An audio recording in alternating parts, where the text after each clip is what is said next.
Let's go race, the motorsport channel for gamer.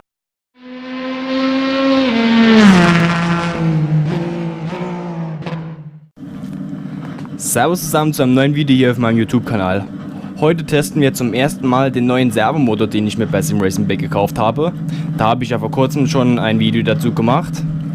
Und das ist der zweite und auch letzte Teil. Da werde ich jetzt während der Fahrt ein bisschen was dazu erzählen. Ich nutze jetzt Einstellungen von SimCube, die ich von einem Freund gesagt bekommen habe. Und ja, da würde ich sagen, legen wir einfach mal los.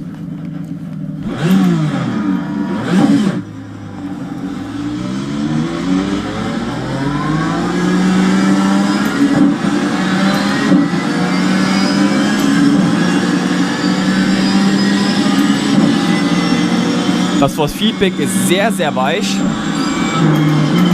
Also nicht so extrem verruckelt wie bei den Fanatec Lenkrädern. Alles viel sanfter.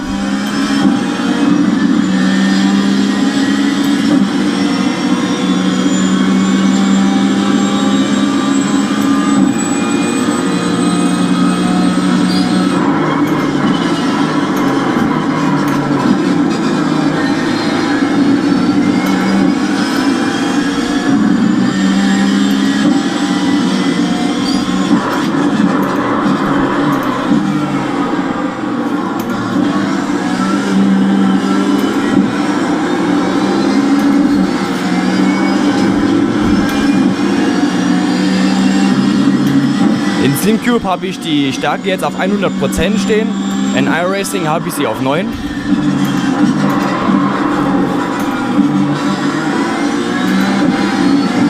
Ist jetzt auch das erste Mal, dass ich mit dem Porsche fahre, mit dem neuen Servomotor.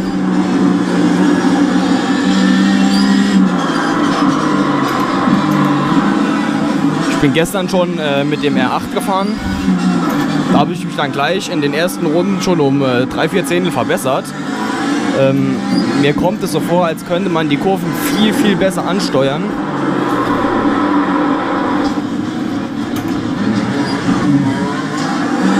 Auch wenn es jetzt noch nicht so danach aussieht. Aber für den Porsche habe ich jetzt hier für Silverstone noch kein Setup. Das hier ist das Standard-Setup.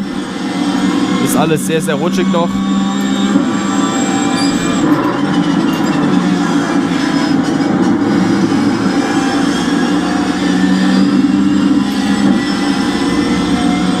Ich fahre jetzt momentan nur noch sequenziell. Ein Gehäuse für das Lenkrad hier ist auch schon geplant.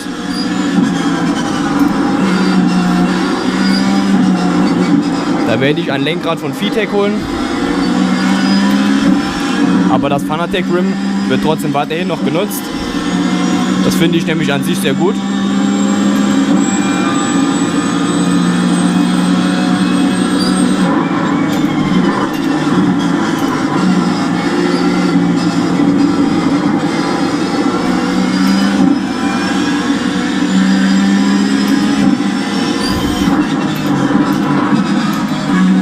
Und die Stärke des Feedbacks ist einfach extrem gut. Also die Stärke kann man überhaupt nicht mit Fanatec vergleichen.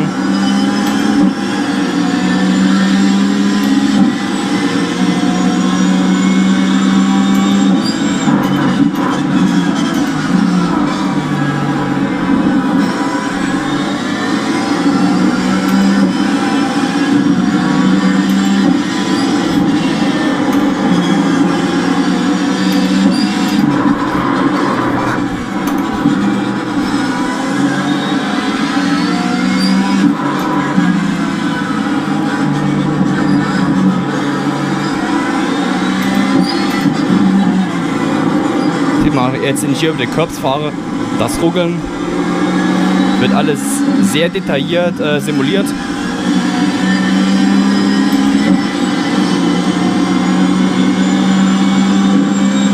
Ich bin wirklich sehr begeistert davon.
Klappt jetzt auch schon etwas besser, wenn man sich ein bisschen eingegroovt hat mit dem Auto.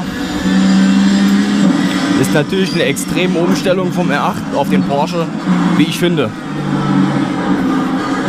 Das ist ein ganz anderes Fahren mit dem Porsche.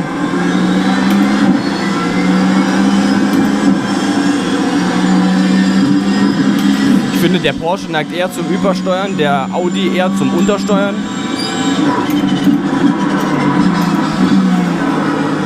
So empfinde ich es auf jeden Fall.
Ich hatte den Fanatec-Motor ja auch immer volle Leistung laufen lassen. Das hat man auch mit der Zeit gemerkt. Der wurde öfter mal sehr warm. Warm wird der Servomotor, so wie ich es jetzt bemerkt habe, nicht.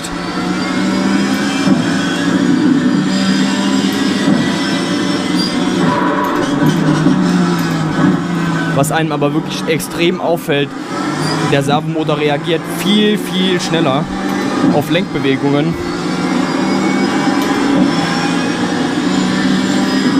Das merkt man vor allen Dingen in den 3 schnellen Kurven Marquardt, Beckett und Chapelle in Silverstone hier. Weil es da wirklich auf jede Zehntelsekunde ankommt, wann man anfängt zu lenken.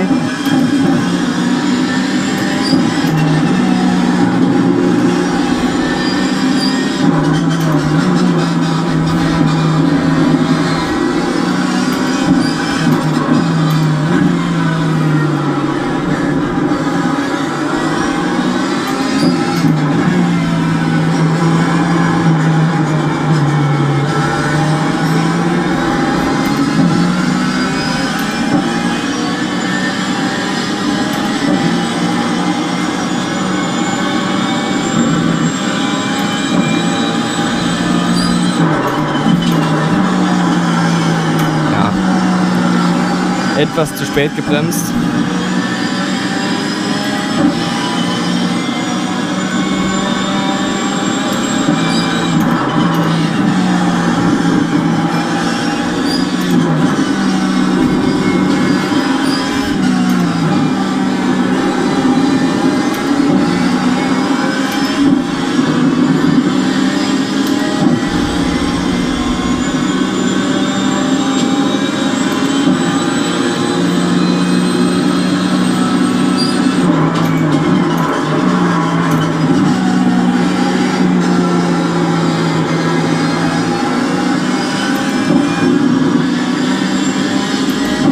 Ich habe bisher auch nur mit iRacing probiert.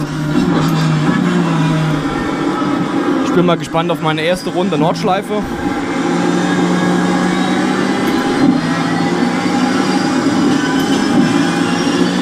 Gerade durch die ganzen Bodenwellen, die dort auf der Nordschleife sind, wird das bestimmt heftig.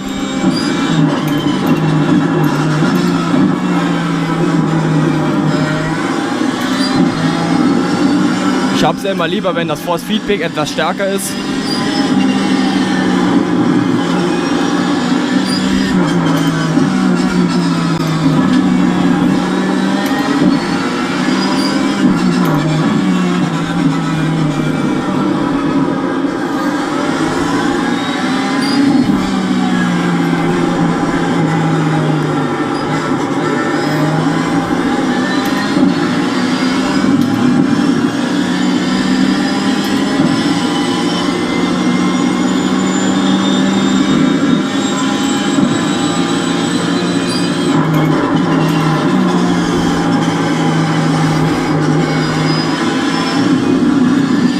beschlossen habe, dass ich mir einen Servomotor will kaufen, habe ich ja bei SimRacing Bay geschaut und da waren eben die 2 Motoren verfügbar. Einmal der große mit 30 Newton und einmal der kleine, den ich jetzt habe, mit 20 Newton.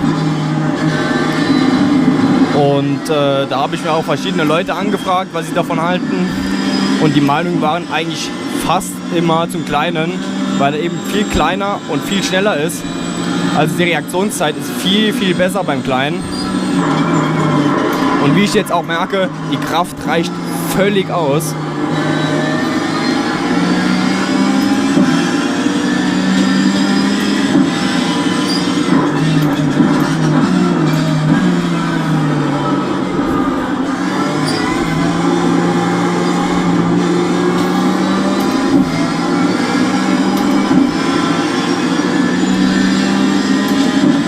Da muss man jetzt schon richtig arbeiten und das Lenkrad richtig in der Hand behalten.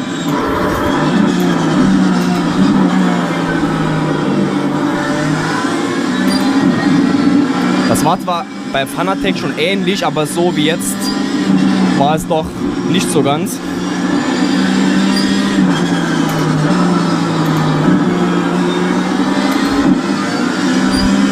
Gerade auch jetzt durch das sequenzielle Schalten, wenn man dann in manchen Kurven, in manchen Bereichen einfach nur mit einer Hand fährt, das geht dann schon echt auf die Hände. Ich merke jetzt schon, dass mir die linke Hand extrem anfängt weh zu tun. Aber das war am Anfang mit Fanatec ja auch so. Das legt sich mit der Zeit.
So, da haben wir etwas zu viel gewollt.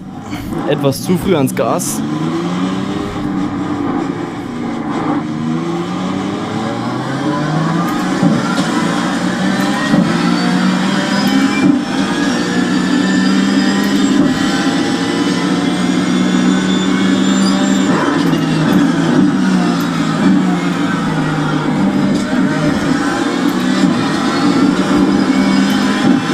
Da merkt man wirklich jeden Curb, wenn man da über die Curbs räubert. Einfach viel intensiver wie beim Fanatec. Und ich finde auch viel genauer. Es ist nicht so ein, ich bewege mich jetzt einfach mal, sondern ich bin ja selbst im Kart gefahren und weiß, wie sich Curbs ungefähr anfühlen. Und das kommt beim Servomotor doch schon eher hin wie bei Fanatec.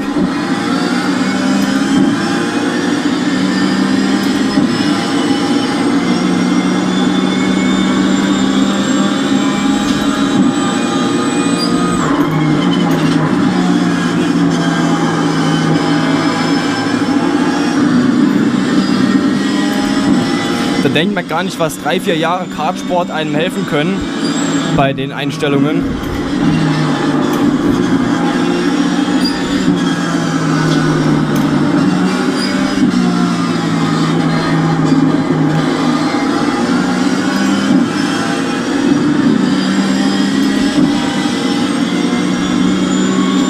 Ich würde sagen, nach dieser Runde fahren wir dann in die Box. Und dann verabschiede ich mich hier aus Silverstone. Und dann geht es ab jetzt mit dem Servomotor auf YouTube weiter.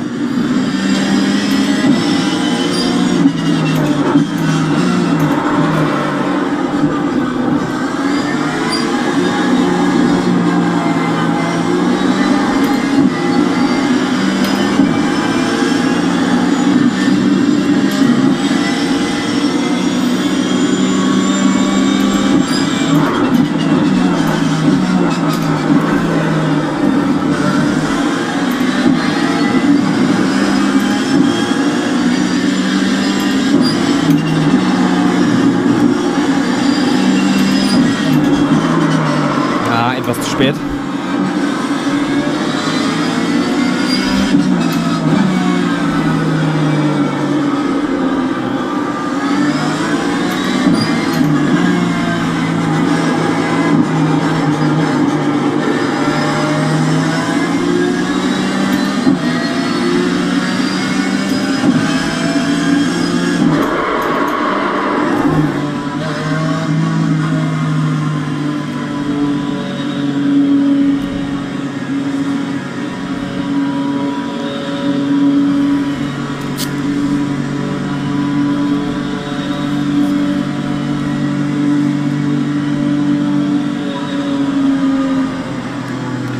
So, ich hoffe, das Video hat euch gefallen. Dann verabschiede ich mich von dir. Bis zum nächsten Mal. Ciao.